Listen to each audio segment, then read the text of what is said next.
ಒಂದೇ ಮಾತ್ರ ಬಗ್ಗೆ ರಾಜಕೀಯ ಮಾಡುವುದು ಕೇವಲ ದೇಶಗಳಿಗೆ ಮಾತ್ರ ಒಂದೇ ಮಾತ್ರ ವಿಚಾರದಲ್ಲಿ ಇದರಲ್ಲಿ ರಾಜಕೀಯ ಮಾಡ್ತಾರೆ. ಭಾರತೀಯ ಜನತಾ ಪಾರ್ಟಿ RSS ಇನ್ನೂ ಮಾತ್ರವ ಈ ಒಂದು ಪವಿತ್ರವಾದ ಭೂಮಿಯಲ್ಲಿ ಜನ್ಮ ತಾಳೋದಕ್ಕಿಂತ ಮೊದಲು 1896ನೇ ಇಸ್ವಿಯಿಂದ ಕಾಂಗ್ರೆಸ್ಸಿಗರು ಮತ್ತು ಭಾರತ ದೇಶ ಪ್ರತಿಯೊಬ್ಬರು ಸಹ ಒಂದೇ ಮಾತ್ರ ರಾಷ್ಟ್ರಗಾನವನ್ನ ಸ್ವತಂತ್ರ ಹೋರಾಟದ ಮೂಲಕ ಬ್ರಿಟಿಷರ ವಿರುದ್ಧ ಹೋರಾಟ ಮಾಡಲಿಕ್ಕೆ ಅದು ದೊಡ್ಡ ಗೀತೆ ಆಗಿತ್ತು. ಅದು ಮೊಟ್ಟ ಮೊದಲನೇ ಬಾರಿಗೆ ಈಗಾಗಲೇ ಹೇಳಿದ್ರು 1875 ಇಸ್ವಿಯಲ್ಲಿ ಬಂದೀಪ್ ಚಂದ್ರಶೇಖರ್ ಅವರು ಆ ಒಂದು ಒಂದೇ ಮಾತ್ರ ಗೀತೆಯನ್ನು ರಚಿಸಿದಾಗ ಕೇವಲ 2 ಪಂಕ್ತಿ.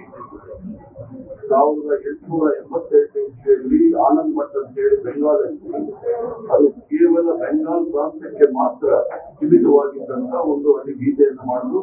ಅದು ಕಾದಂಬರಿ ರೂಪದಲ್ಲಿ ಮಾಡಿದ್ರಿಂದ ಅದು ರಾಷ್ಟ್ರಗೀತೆ ಅಂತ ಮಾಡಲಿಲ್ಲ. ಅದನ್ನ ಕಾಂಗ್ರೆಸ್ ಪಕ್ಷದವರು 1896ನೇ ಇಸ್ವಿಯಲ್ಲಿ 2 ಪಂಕ್ತಿ ಮಾಡ್ತಾ ಇದ್ದು 1905ನೇ ಇಸ್ವಿಯಲ್ಲಿ ಬ್ರಿಟಿಷರು ಅದಕ್ಕೆ ನಿಷೇಧದ ಸಂದರ್ಭದಲ್ಲಿ ಸುರೇಂದ್ರನಾಥ್ ಬ್ಯಾನರ್ಜಿ ಅಂತ ಹೇಳಿ ಕಾಂಗ್ರೆಸ್ ಪಕ್ಷದ ಅಧ್ಯಕ್ಷ ಇದ್ದಾರೆ. ವೆಸ್ಟ್ ಬೆಂಗಾಲ್ ಅವರ ಸಂದರ್ಭದಲ್ಲಿ ಅವ್ರಿಗೆ ಆರ್ಥಿಕ ಜೈವಾಸ ಅದ್ರ ಜೊತೆಗೆ ಬಿಪಿನ್ ಚಂದ್ರ ಪಾಲ್ ಸಹ ಸ್ವತಂತ್ರ ಹೋರಾಟದವರು ಇರ್ತಾರೆ. ಅವ್ರಿಗೂ ಸಹ ಜೈಲಾಗುತ್ತೆ.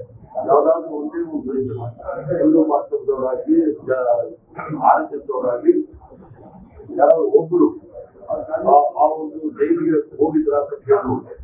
ಎಲ್ಲರೂ ಸಹ ಬ್ರಿಟಿಷರ ಏಜೆಂಟ್ ಆಗಿ ಸ್ವತಂತ್ರ ಹೋರಾಟದ ವೀರರ ವಿರುದ್ಧ ಇದ್ದಾರೆ. ಅದೇ ಬೆಂಗಾಲ್ ಪ್ರಾಂತ್ಯದಲ್ಲಿ ಶ್ಯಾಮಾ ಪ್ರಸಾದ್ ಮುಖರ್ಜಿ ಅವರು ಮುಸ್ಲಿಂ ಲೀಗ್ ಜೊತೆ ಮಂತ್ರಿಮಂಡಲದಲ್ಲಿ ಅವರು ಹಣಕಾಸು ಸಚಿವರಾಗಿದ್ದರು. ಆ ಹಣಕಾಸು ಸಚಿವರಾಗಿದ್ದಾಗ ಕ್ವಿಟ್ ಇಂಡಿಯಾ ಮೂವ್ಮೆಂಟ್ 1942ನೇ ಇಸ್ವಿಯಲ್ಲಿ ಯಾರು ಈ ಭಾರತ ಮತ್ತು ತೊಲಗಿ ಹೋರಾಟ ಮಾಡ್ತಾರೆ ಅವರ ಮೇಲೆ ತೀವ್ರವಾದ ಕ್ರಮ ತೆಗೆದುಕೊಳ್ಳಿ ಅಂತ ಹೇಳಿ ಬ್ರಿಟಿಷ್ ಸರ್ಕಾರಕ್ಕೆ ಬಂದು ನಮ್ಗೆ ಹೇಳ್ಕೊಡ್ತಾ ಇದ್ದಾರೆ. ಆದ್ರಿಂದ ಏನು ಕಾಂಗ್ರೆಸ್ ವರ್ಕಿಂಗ್ ಕಮಿಟಿ ತೀರ್ಮಾನ ಆಗಿದೆ ಅದು 1932ನೇ ಇಸ್ವಿಯಲ್ಲಿ ಸುಭಾಷ್ ಚಂದ್ರ ಬೋಸ್ ಅವರು ಪತ್ರ ಬರೀತಾರೆ ನೆಹರು ಈ ಒಂದು ವಿಚಾರದಲ್ಲಿ ನಮ್ಮ ನಿಲುವು ಏನು ಅಂತ ಹೇಳಿ. ಈ ನಮ್ಮ ನಿಲುವು ಸರಿ ಇಲ್ಲ, ನಾವು 2 ಪಂಕ್ತಿ ಆಡಬೇಕಾದ್ರೆ ಅದನ್ನ ಪಂಡಿತ್ ಜವಾಹರ್ಲಾಲ್ ನೆಹರು ಅವರು ಸ್ವತಂತ್ರ ಕಾಂಗ್ರೆಸ್ ಕಾರ್ಯಕಾರಿ ಸಮಿತಿಯಲ್ಲಿ ಚರ್ಚೆ ಮಾಡಿ ಅದರ ವಿಚಾರದಲ್ಲಿ ರವೀಂದ್ರನಾಥ್ ಠಾಗೂರ್ ಅವರ ಸಲಹೆಯನ್ನು ಕೇಳ್ತಾರೆ.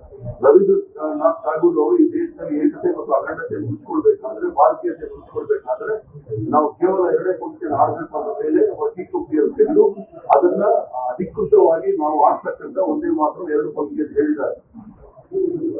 ಈ ದೇಶದ ತ್ರಿವರ್ಣಧ್ವಜಕ್ಕೆ, ಈ ದೇಶದ ಸಂವಿಧಾನಕ್ಕೆ, ಈ ದೇಶದ ಜಾತ್ಯತೀತ ತತ್ವಕ್ಕೆ ಮತ್ತು ರಾಷ್ಟ್ರಗೀತೆ ರಾಷ್ಟ್ರಗಾನಕ್ಕೆ ಸಾವಿರಾರು ಜನ ಅದಕ್ಕೆ ಹೋರಾಟ ಮಾಡಿದ್ದಾರೆ, ಪ್ರಾಣ ಕಳ್ಕೊಂಡಿದ್ದಾರೆ.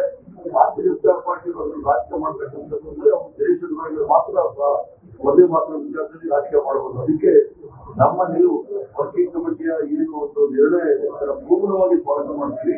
ನಾವು ಆಡ್ತಕ್ಕಂಥದ್ದು 2 ಪಂಕ್ತಿ ಮಾತ್ರ. ನಮಗೆ ಜೈಲಿಗಾದ್ರೂ ಆಗ್ಲಿ ಪಾಸ್ಟಿಗಾದ್ರೂ ಆಗ್ಲಿ ನಾವು ತಯಾರಿದ್ದೀವಿ. ಭಾರತೀಯ ಜನತಾ ಪಾರ್ಟಿ ತರ ಹೇಳಿಗಳಲ್ಲ, ಬ್ರಿಟಿಷರ ಜೊತೆ ಕೈ ಜೋಡಿಸ್ತಕ್ಕಂಥವ್ರಲ್ಲ ನಾವು. ಇದು ಯಾರೂ ಸಹ ಪುಷ್ಟೀಕರಣದ ವಿಚಾರ ಪ್ರಶ್ನೆನೇ ಇಲ್ಲ.